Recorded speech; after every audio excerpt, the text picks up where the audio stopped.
أعوذ بالله من الشيطان الرجيم.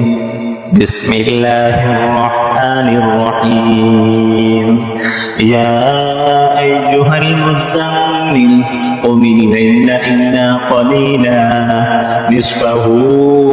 أو انقص منه قليلا أو زد عليه ورتل القرآن ترتيلا إنا سنلقي عليك قولا ثقيلا إن ناشئة الليل هي أشد وطئا وأقوم قيلا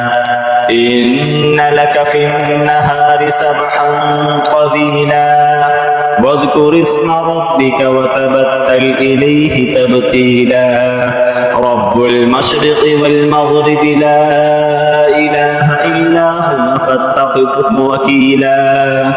واصبر على ما يقولون واهجرهم هجرا جميلا وذرني والمكذبين أولي النعمة ومهلهم قليلا إن لدينا أنكالا وجحيما وطعاما ذا غصة وعذابا أليما يوم ترجف الأرض والجبال وكانت الجبال كثيبا مهيلا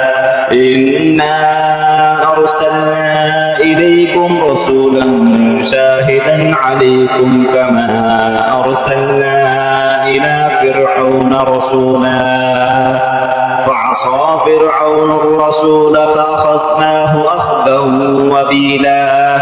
فكيف تتقون إن كفرتم يوما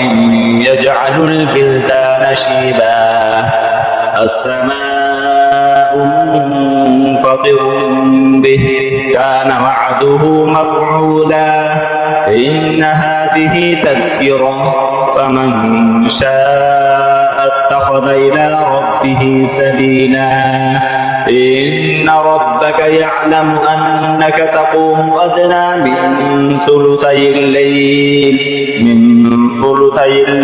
ونصفه وثلثه وطائفة من الذين معك والله يقدر الليل والنهار علم أن لن تحصوه فتاب عليكم فاقرؤوا ما تيسر من القرآن